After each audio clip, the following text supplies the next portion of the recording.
आप देख रहे हैं केडी न्यूज़।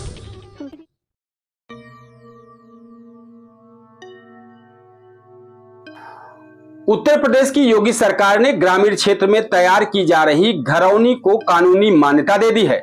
ग्रामीण क्षेत्रों में घरौनी ही संपत्ति का दस्तावेजी सबूत माना जाएगा और इसके आधार पर बैंकों से कर्ज लिया जा सकेगा। यूपी सरकार ने ग्रामीण क्षेत्र में तैयार की जा रही घरौनी को कानूनी मान्यता दे दी है। ग्रामीण क्षेत्रों में घरौनी ही संपत्ति का दस्तावेजी सबूत माना जाएगा और इसके आधार पर बैंकों से कर्ज लिया जा सकेगा। इसके आधार पर ही संपत्तियों में नाम दाखिल खारिज कराया जा सकेगा। इसके लिए उत्तर प्रदेश ग्रामीण आबादी अभिलेख विधेयक 2025 के प्रारूप को कैबिनेट ने मंजूरी दे दी है।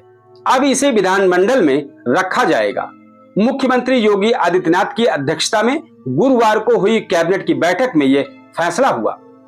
कैबिनेट फैसले के आधार पर उत्तराधिकारी रजिस्ट्रीकृत विक्रय विलेख, रजिस्ट्रीकृत उपहार विलेख, सरकार या सरकारी उपक्रम द्वारा की गई भूमि नीलामी, भूमि अधिग्रहण, रजिस्ट्रीकृत वसीयत, न्यायालयीन डिग्री, विभाजन या उपविभाजन मान्य होगा। लिखित पारिवारिक समझौते से घरौनी में आबादी भूखंड स्वामी के नाम से परिवर्तन होता है तो उत्तराधिकारी के निर्विवाद मामलों में राजस्व निरीक्षक निर्धारित प्रक्रिया अनुसार इसमें नाम परिवर्तन नामांतरण करने के लिए अधिकृत होगा। इससे अतिरिक्त अन्य निर्विवाद मामलों में तहसीलदार या नायब तहसीलदार को घरौनी में नाम दर्ज कर सकेंगे। केंद्र सरकार ने ग्रामीण आबादी क्षेत्रों का समुचित अभिलेख तैयार करने के लिए ड्रोन प्रौद्योगिकी के उपयोग से सर्वेक्षण कर स्वामित्व नामक योजना शुरू की है। प्रदेश में अब तक 1,86,834 घरौनियां तैयार करते हुए 1,01,31,232 घरौदियों को बांटा जा चुका है।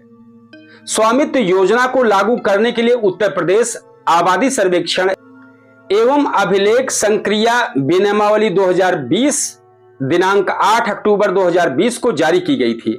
अब उत्तर प्रदेश ग्रामीण आबादी अभिलेख विधेयक 2025 के माध्यम से घरौनी बनने के बाद होने वाले वरासत, विक्रय आदि के कारण नामांतरण या संशोधन और किसी लिपिकीय त्रुटि या चूक के सुधार, फोन नंबर या पता में संशोधन करने का विकल्प दे दिया गया है।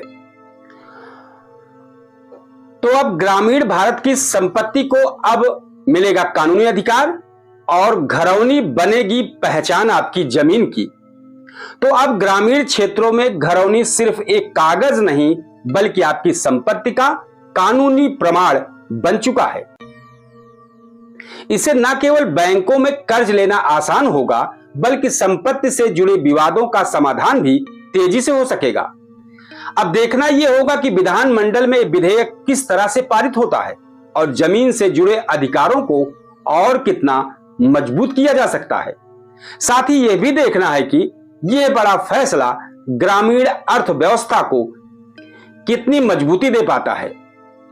एक शेर से खबर का समापन करेंगे। उनको ये शिकायत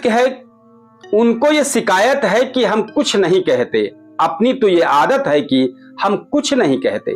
कहने को बहुत कुछ था, अगर कहने पे आते, दुनिया की इनायत है कि हम कुछ नहीं कहते। कुछ कहने पे तूफान उठा लेती है दुनिया, अब इस पे कयामत है कि हम कुछ नहीं कहते। बहुत बहुत धन्यवाद। जय हिंद। आप देख रहे हैं केडी न्यूज़।